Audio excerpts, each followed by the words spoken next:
Hello,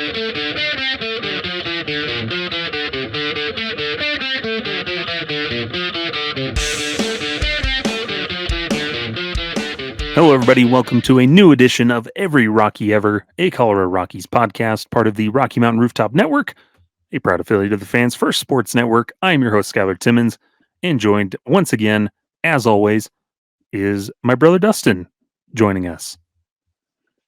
Konnichiwa. Konnichiwa. Yeah, we figured it's World Series time, 30th anniversary, and an exciting matchup coming up between the Texas Rangers and the Arizona Diamondbacks. Diamondbacks haven't been to the World Series since 2001. Rangers have never won one, but they've been there several times.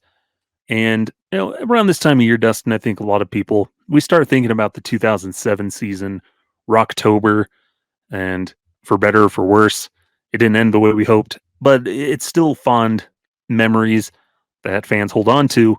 And we figured this week it's good to talk about a couple of those guys, not the big name guys, but three guys that were big contributors to that 2007 team on the field, in the bullpen, in Kaz Matsui, Willy Taveras, and Manny Corpas, which were a pretty important little trio of players for the Rockies that year. Yeah, they weren't the big name guys. Matsui and Taveras were there for short times. Contributors to that 2007 season, and especially the playoff run.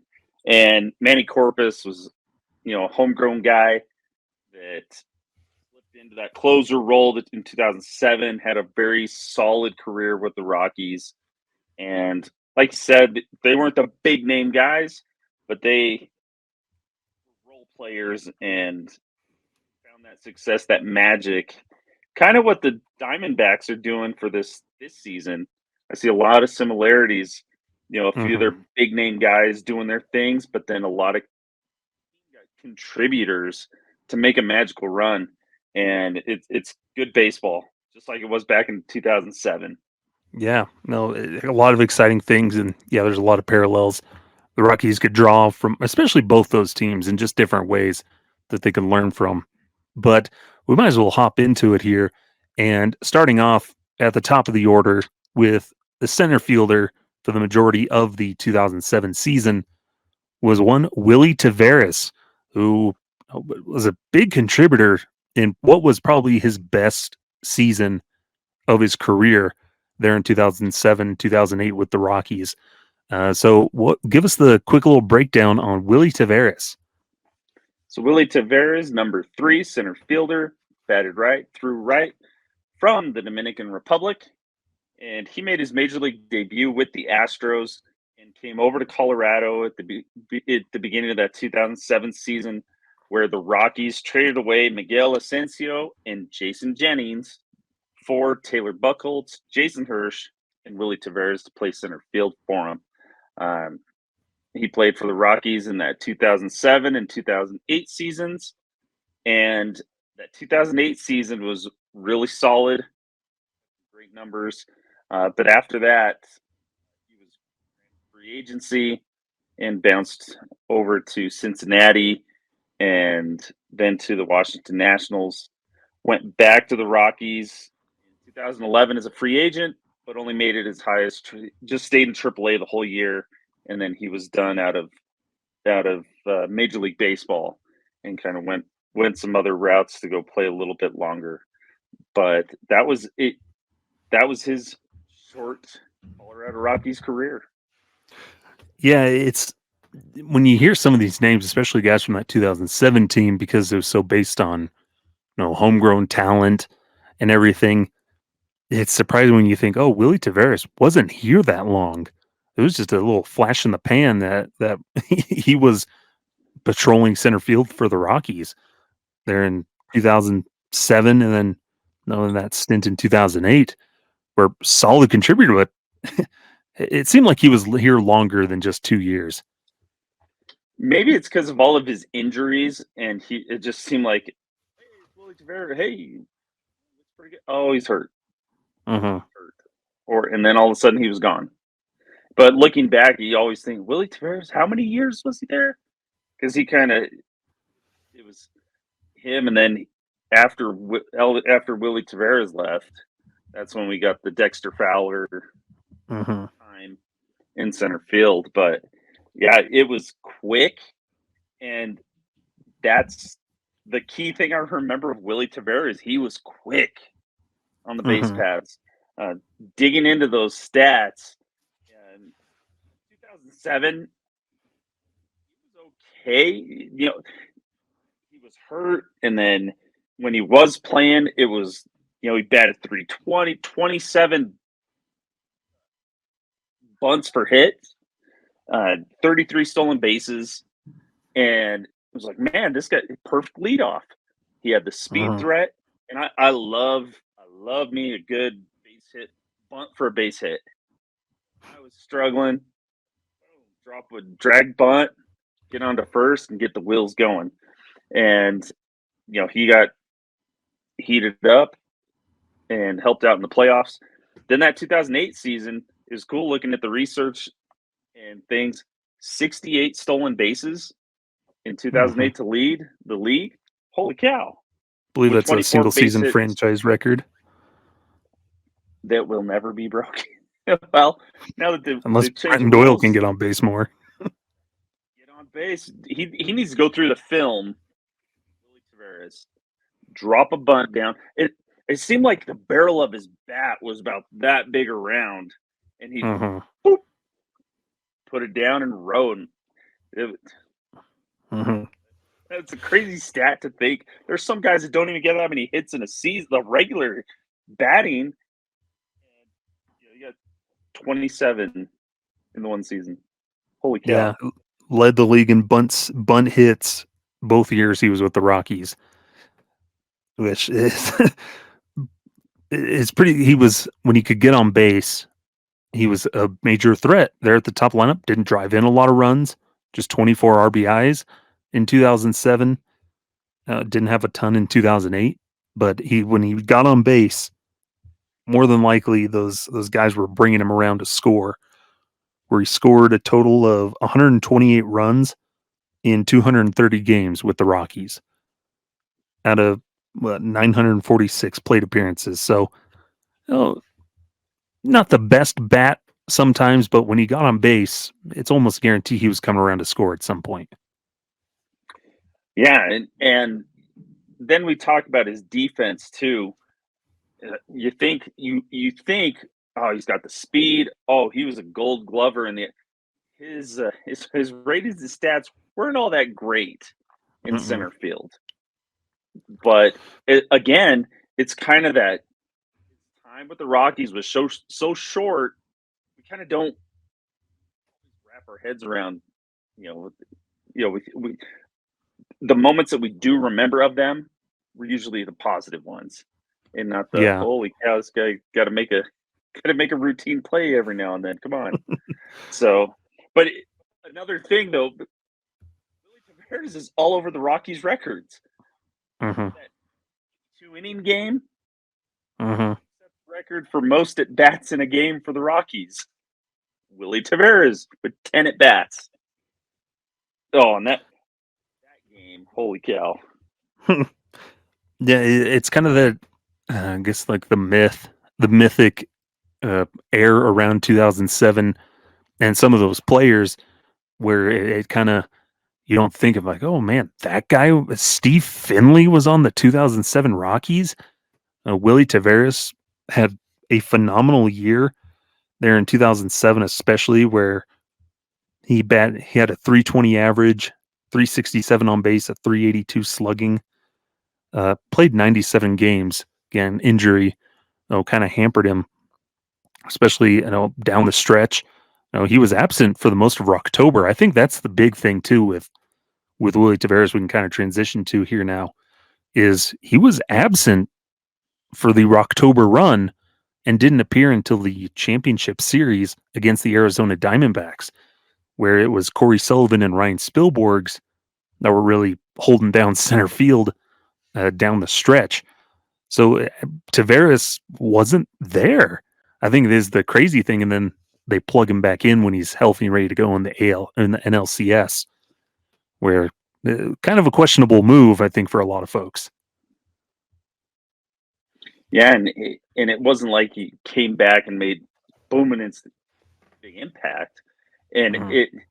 I remember when Willy Taveras, because he had a really good season. It was like, well, the injury, and you go back at that Rocktober run, the the what was it, 20 games out of 21 or whatever, and you're like, things are rolling, the chemistry, we got Sullivan and Spielborg just putting in solid work.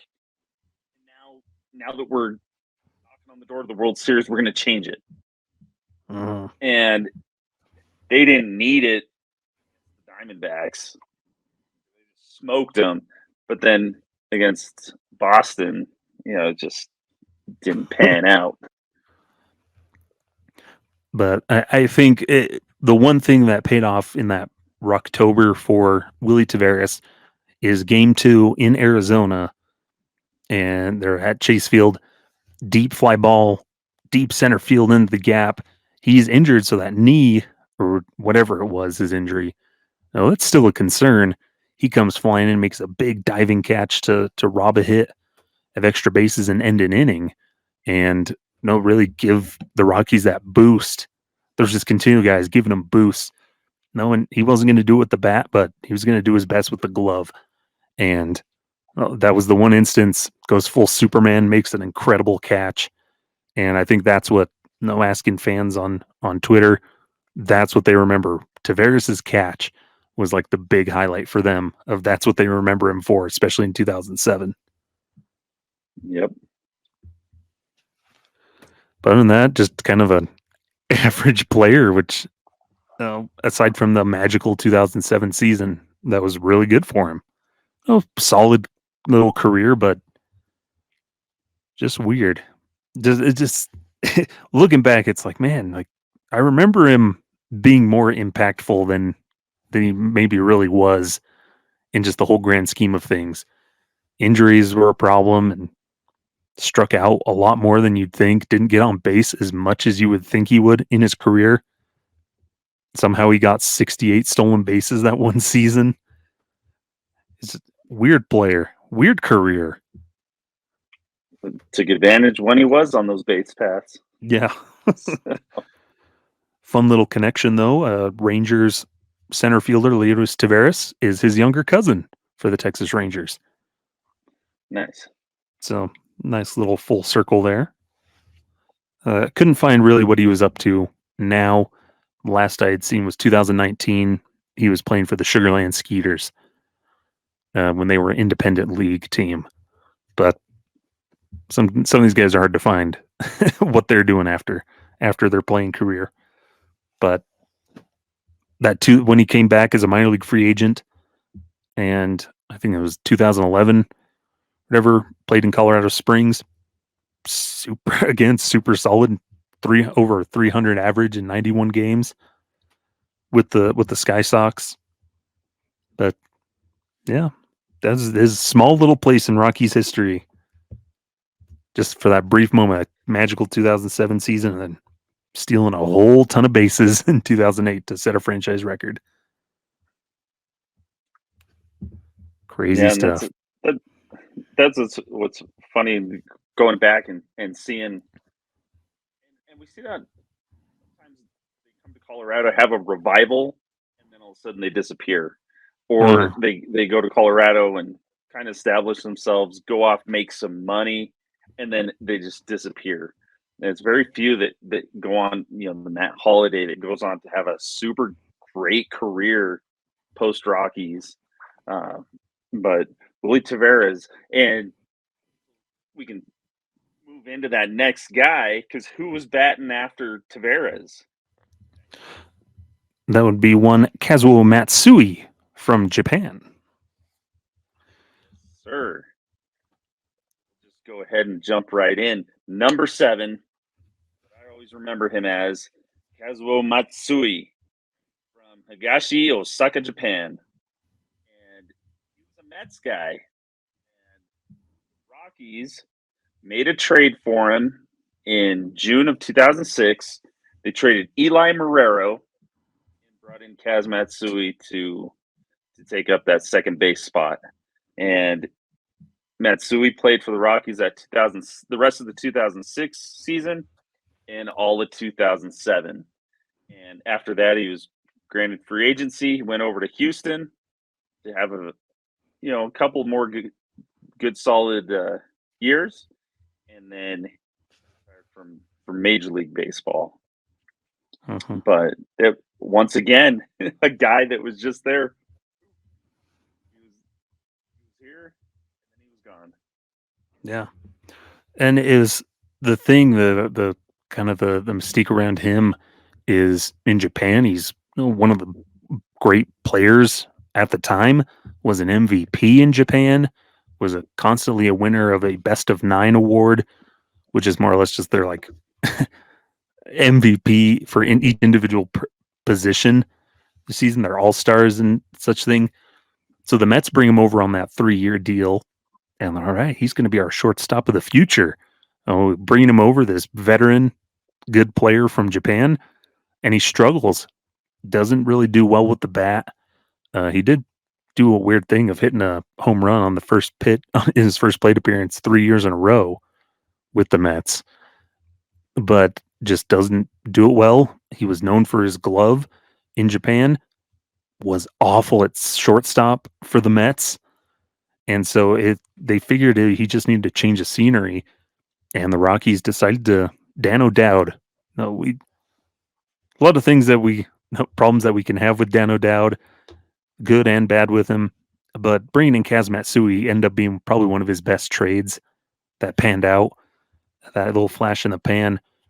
But he said, I found this quote from Dan O'Dowd, said, we'll see if we can relax him and get him in the right frame of mind.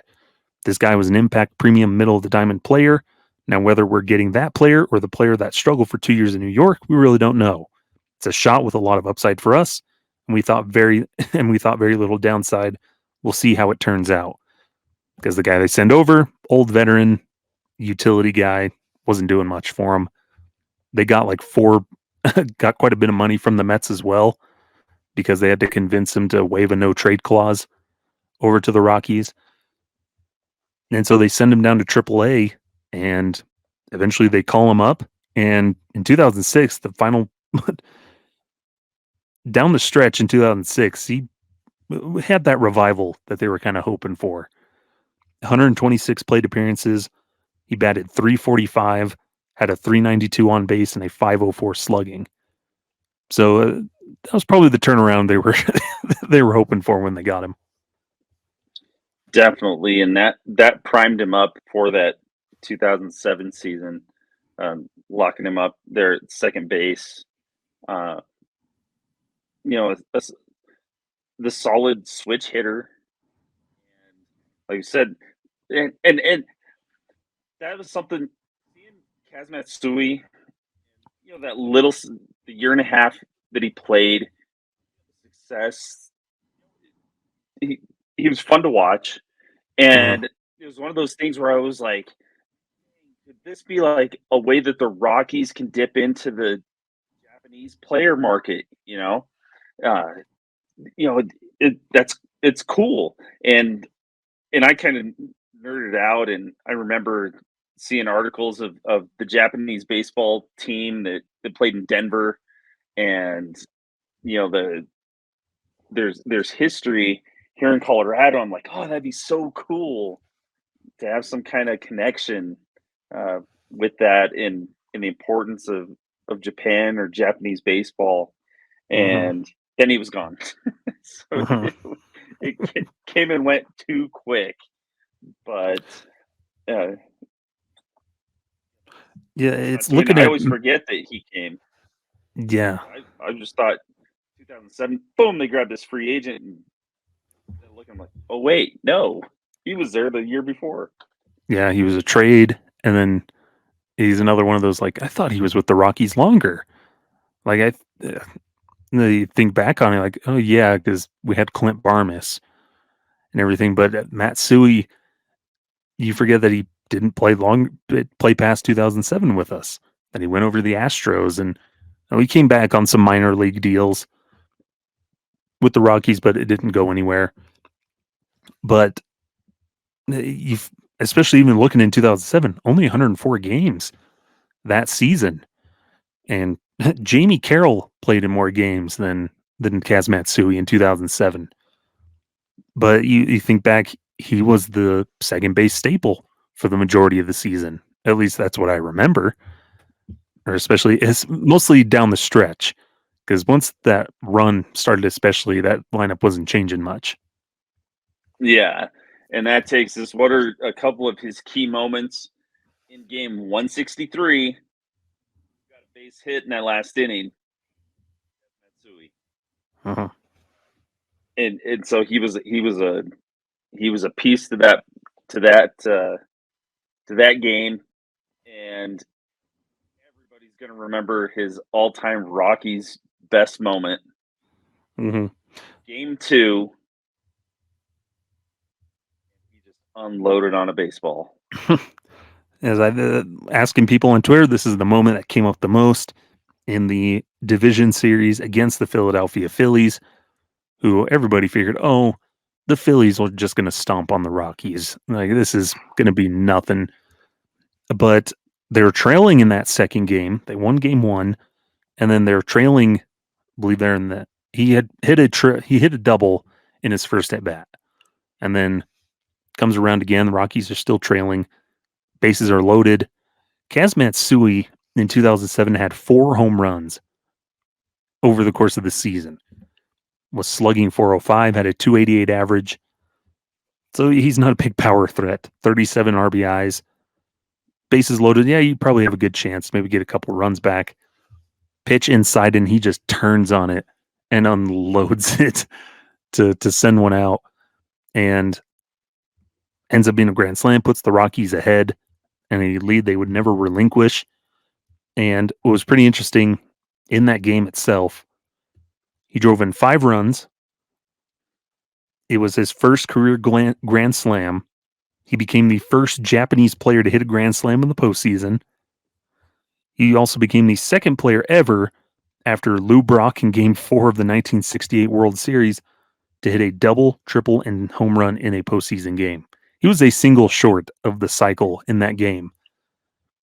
And he would have been, I think, would have been the first player to have a cycle. Of all the people, Kaz Matsui could have been the first player to have a cycle in the postseason. Dang. And he's a guy that had, what, 2,000 career hits? Mm-hmm. His Lifetime hits. His career lifetime, which is, man, it's so hard to hit a baseball. Mm-hmm. And that night in game 2, that baseball must have looked beach ball to him. And I think that it was that game, especially in that grand slam, that was pretty much the backbreaker, the demoralizer for the Philadelphia fans and the Phillies themselves. Being in Philadelphia, just a boom. This is ours, and we're taking it.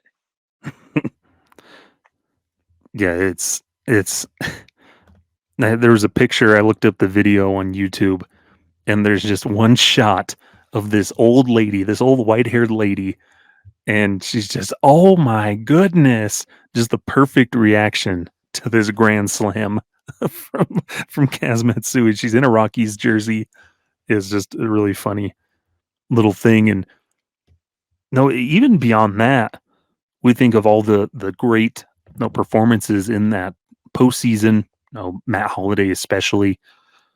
Kaz Matsui was pretty dang good in that 2007 postseason.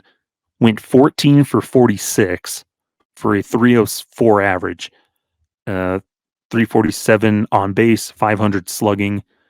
He had, I think, 6 RBIs in total, some triples, the home run. Just kept getting on base, and that was, I think, the big thing, and kind of what we think of with DJ LeMahieu. When DJ finally established himself, it's just that perfect 2-hole hitter. Just the table setter guy that just slap a single, would get on base and come around to score. Yeah, and that's, and he was a guy that just put the ball in play. Mm-hmm. And, in those, 2007, 69 strikeouts in 104 games. We're looking at guys this past season that 200 strikeouts in the season or more, whatever it Mhm. was. It put especially Coors Field, put the ball in play. And the thing was, if we had Willy Taveras on, still second, boom, Matsui can slap one through the hole or Mhm. whatever. And that's the baseball that remembering those guys. It was that kind of that old school baseball. And what's crazy is looking back at those stats. Kaz Matsui swiped 32 bases Mhm. in 2007. What is going? Where did all these stolen base? Where did those go? And Mhm. you know, this year we had some. We got some guys on base that are able to steal. But looking back, it's holy cow. The Rockies had guys stealing bases, Mhm. and it was fun baseball to watch. Yeah. And Matt, 84 runs scored that season in 104 games. So he's almost basically scoring every single game that he's in, which is absolutely crazy. And there is something that probably doesn't touch that we can touch on was his defense was actually fantastic in 2007, the best it had ever been here in the States because he had struggled in with the Mets and everything, but we finally saw what he could do with his glove in Colorado for some of the more advanced metrics for folks. Defensive runs saved. He had 14 defensive runs saved, which is pretty phenomenal. Oh, it's always a good number. And the best of his career had an awesome defensive run saved with 14. His ultimate zone rating, which incorporates arm and range, all kinds of that stuff, 11.5, which is pretty good. And then in total, a 992 fielding percentage, which, again, the best of his career. I would encompass 2007 as the career year in the States for Kaz Matsui.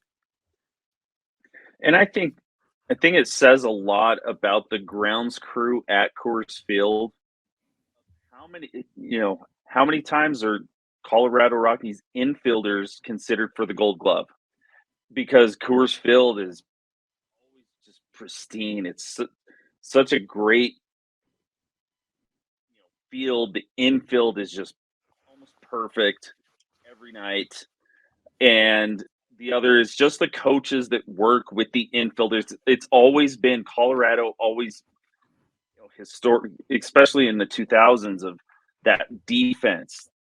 The, of course, they need a good defense because of the ground ball pitching mentality, but there's always that extra work getting put in. And I think it was a great change of scenery for Matsui to go to Colorado and Mhm. have the experience of the coaching staff and working, fielding wise, and just being with Tulo, Todd Helton, and they just bring guys up to their level. If Mhm. you're that weak link, they're going to get you to look. This is the way we do things. And Mhm. like I said, that it was like you said, a career year for him, and I'm glad it was with the Rockies. Yeah. Oh, and no, it's a shame that things probably didn't pan out the way he had hoped, bringing that success over from Japan. But a nice little career. I think it's like 7 or so years in the big leagues, and uh, went back over to Japan, continued doing things over there, and now he's currently the manager of the Cebu Tigers over in Japan. So carrying on, sharing his knowledge now, with a new generation of players. No, and how cool would that be for, maybe some of those young guys in Japan that have grown up, maybe heard about Kaz Matsui, have followed his career, type of things. Oh, it's cool, and it's. I think a lot of people wish that the Rockies would maybe dip their toes back into that market a little bit more because there's just cool special players, cool guys to bring over, and expand your fan base. Because how many Japanese fans were following the Rockies in 2007? watching that stretch just to watch Kaz Matsui type of thing. You just But got to get Shohei. yeah, that would be amazing, but we can't afford that. Or one of the new ones coming over, new guys coming over. Yep. But yeah, but he was that staple. And I just remember one last thing. We had those Rocktober like 2007 sweaters. I still have one somewhere. Just kind of like pullover sweater, and it has some of the highlights. There's like Todd Helton, Tulowitzki, Holiday, and then there's a little Kaz Matsui right there in the little lineup of players on the front of the sweater. So good times. But that's going to bring us up here to our last guy that we'll touch on here, and it's closing out the end of games, or ended up closing out a lot of end of games in 2007. But spent pretty much the majority, all but one season of his career, uh, playing for the Rockies in the big leagues, and that is one Manny Corpas out of the bullpen, hailing from Panama. All right. Yes, sir. Number 60, Manny Corpas, right-handed reliever. As you said, from Panama. Not very many of those, but the Rockies do have some Panamanian ties lately in their bullpen. He was actually signed, as a young man in 1999 by the Rockies. Ended up making his debut in 2006 with the Rockies. Played for the Rockies for 6 years, so from 2006 to 2010, and then he came back in 2013, and then ended up out of Major League Baseball and bounced around quite a bit in the independent leagues. Made an appearance down in Mexico, and played for Team Panama in the World Baseball Classic. But Manny Corpas, the closer, the fill-in closer, took over 2007 squad. Yeah, and looking back over his highlights in his career, it's one of those things where Corpus was a solid reliever, but he never reached probably that elite status that you maybe would have hoped for, or he definitely wasn't able to replicate the success he had in those first two seasons in 2006 and 2007 of his career, where we can focus on those here real quick. He was that exciting young arm in the bullpen, especially there in 2007 when he took over that closer role at the age of 24, filling in, taking over for Brian Fuentes, who we talked about Fuentes with Patrick Lyons of DNVR several episodes ago. But he takes over and locks it down, halfway through the season. Yeah, he came in that 2007 season, a 2.08 ERA for a Rockies reliever, the closer. He ends up making 19 saves in that 2007 regular season, 78 innings, and the following years, he got this about the same amount, kind of jumped up, I think, on in the ERA, and then 2009 struggled. 2010 kind of had a little bit of revival with 10 saves, and then I think the injuries kind of caught up to him, and he was never able to get back to that same Manny Corpas. But career stats for the Rockies was a 4.01 ERA Mm-hmm. for a Rockies reliever, which playing at Coors, we always say with all these pitchers, if you're anywhere in the 3-4 range, dang, that's a great career for the Rockies in pitching at Coors Field. But what always stuck out to me with Manny Corpas was he did have a little bit of that leg kickish. Um, it was just different in that arm angle, and Mhm. he'd get that sink on the ball. That's what made him so effective, and especially when everything clicked in that 2000 when he moves in to that closer role, it was like automatic. Manny Corpas is up. This game is shut down. Mhm. We talked about it before. Is that play to end the season where the slow roller dribbler up the third base line and he picks it up off balance and flings it over. Oh, hell, we got it. We made it. I was at the stadium that game. I was at Coors Field that game, and we were kind of trying to scope out and get some better seats, right?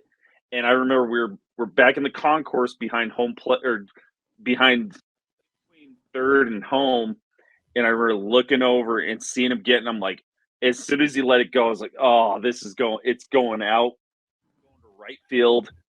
Come on, what are they doing? And they get it, and I just remember the whole stadium just going nuts. Mhm. Yeah, we were trying to look up the highlight, and I pulled up the 21 days, the Rocktober documentary that the regional sports channel, whatever, made back in the day, and I was showing that, and it was Todd Helton just freaking out, just jumping up and down, rarely after getting that catch because no, they hadn't won anything yet. That's the thing; they weren't in anything Nope. yet, but they were waiting for the because they had to watch the Padres and Brewers match, I guess game, wait for them to finish up their matchup. But Manny Corpas had that quote where he's like, "It was a play I didn't believe in. Like I couldn't believe that it happened, and but somehow everything was perfect. It worked out." Because yeah, it's one of those plays where what's he doing coming off the mound to pick that up? But he does, and kind of makes that weird like pulling like the holster draw as if he was like pulling out a revolver or something from his hip, or like you're Yeah, skipping a rock, pulls out and fires from the hip and off balance and perfect strike to first base, which is a further testament to the just magic of Rocktober and then that streak was there probably was some divine intervention on that little pair of fingers coming and grabbing the ball and directing it. But yeah, I think that's the highlight people think of is for Manny Corpus especially is he anchored that bullpen when they needed it in 2007, and he continued to close out games. You know, 19 saves and 22 chances, which pretty good for basically a rookie who took over pitching in some of the biggest games of his career. oh yeah, and that success continued into the playoffs. Ended up having 5 saves, 0.87 ERA, an amazing. But he only gave up the 1 run in 10 innings, uh, and it like the guys we've talked about already. He was here, and then poof, he was gone. Mhm. And unfortunately, like I said, the injuries, took him out, the shoulder, the arm issues. And when he came back in 2013, I always loved Manny Corpus and just his demeanor and going out there. And yeah, I was so heartbroken in 2013 when he played, but it just wasn't the same guy we Mhm. knew, especially in the 2007 season. Yeah, and like looking over his career, I think the thing that got him the most with his struggles or why he wasn't able to replicate is the strikeouts took a huge dip after 2007. He had a 19% strikeout rate in 2007, and he just struggled with walks in his career. It's kind of effectively wild for a lot of the part where he was walking guys. Yeah, he could get strikeouts, but it was just so many walks were catching up to him over the years because he wasn't blowing it past guys. He was that sinker slider combo, and if he wasn't locating, guys are getting on base, and then he'd have to throw it over the plate, and then he's getting hit. And guys just started to hit more against him. Where especially late in games, he wasn't able to replicate that success. And Houston Street then became closer. Rafael Betancourt took over as closer, and he just sort of settled into seventh, eighth inning type of guy, which you need guys like that. But he was still solid in that, but wasn't the same closer that he could have been that he showed in 2007. But still, a solid career, and like mentioned, just a staple Rockies bullpen, Rockies history of a homegrown reliever that found some general success in a Rockies uniform. And then he went on, he was a baseball guy. I love seeing he stayed in it. As recently as 2022, he was still in the Pecos League, playing and managing. So, yeah, I was looking at time. I was looking at his Pecos League numbers from 2022. He was with the Martinez Sturgeon. He was the player coach, player manager. They replaced him after 2022, after they went 19-31, I guess. But he'd bounced around in the Pecos League. But last season, he pitched 20 games, made 10 starts. How many innings do you think he threw? I don't know. I'm scared. 114 innings in 20 games. Oh, geez. Across 10 starts. He had a 4.26 ERA. I think he had like a 9-3 record or 9-4. When you're the manager, you can just keep yourself out there as long as you want, I guess. Yeah. You tired? No, I'm good. All right, you're staying in. Good. Yeah. But I just figure like at 40 years old or whatever, he's going out there and being a workhorse. He just mowing down all these kids right out of high school that want to go play junior college baseball or whatever. And it's like, oh, this is a kid that didn't have good enough grades to stay in college, so they're out in the Pecos League and stuff. Oh man, that's crazy. But looking at more people, there's somebody, Caden Royer, over on Twitter, said, Manny taught me how to catch at a baseball camp in middle school. Absolutely amazing guy. And I think that was kind of the general one that, you mentioned, people talk about his demeanor, just a good dude.